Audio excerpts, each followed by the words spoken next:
Ravi Chaurasia, Assistant Professor from SRM IST. Today I am taking the topic of testing of brushes.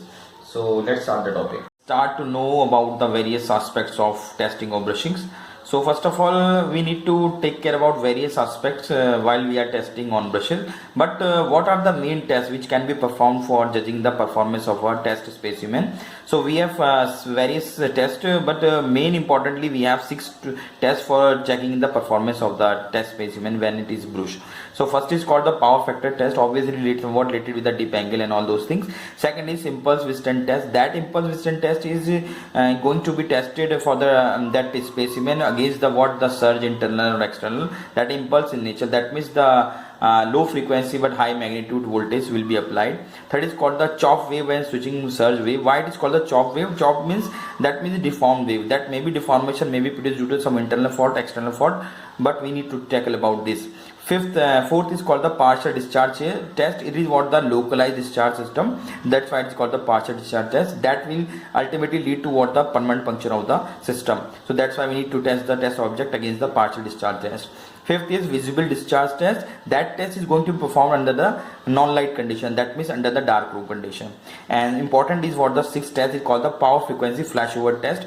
Or puncture test. That test is performed to find out what is the strength up to what the test object will be sustained against the permanent damage of the test specimen. So now we are going to express or find out the various aspects of key features for particular test. When we talk about the power frequency test, bushing is installed as a service condition. That means we need to install the bush as a service condition. That may be that may be mounted one, or that may be all immersed one. Second is the high voltage terminal, that the high voltage terminal of the brush will be connected to the high voltage terminal of the shearing base, and its low terminal, that means low voltage of grounded portion, will be connected to the detector itself.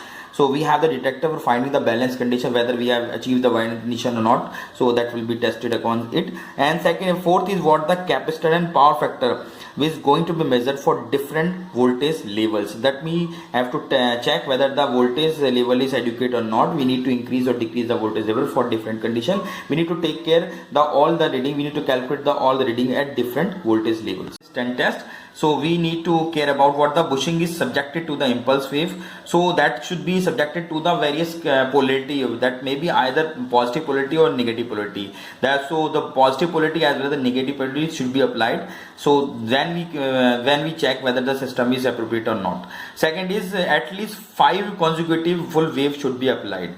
That 5 wave is the standard one. We need to apply the 5 impulse waves, so that then we check out the quality of the test specimen, whether it is adequate or not for the high voltage application, that bush is appropriate or not. And third is if the 2 or more than 2 flashover we are getting in that 5 consecutive pulses, then we can say that the bush is not adequate one, and bush is said to be defective one. So we need to replace that test specimen with another one.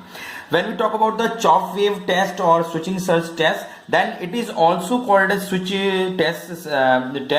It is similar to the switch test. It is carried out on high voltage bushing only, and this procedure, what we are following, the procedure is similar to the procedure of impulse withstand test. So it is little bit similar to the impulse withstand test.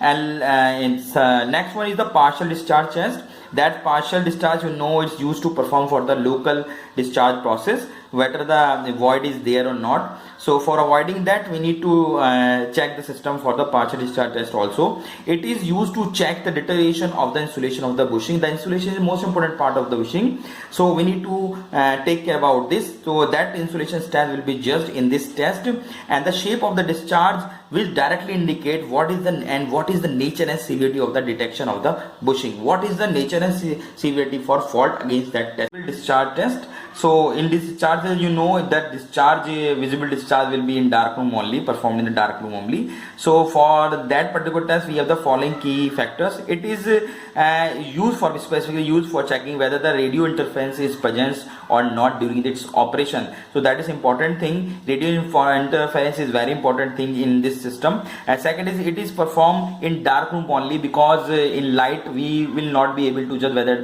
this flashover visible or not. And third is it is according to IS 2099. That means that standard is followed while this testing. And last is power frequency flashover, or that is called the most important or destructive test, is the puncture test. For this test, it is performed under oil immerse condition. So it should be oil, that specimen should be immersed in oil. It may be performed on a real time mounted condition also, but in test we always prefer to immerse to use this oil immerse system. Second is, it is used for checking the internal breakdown strength of that specimen we are using, and it should be applied for 50% more than power frequency in dry condition. So it is all about the bushing testing system.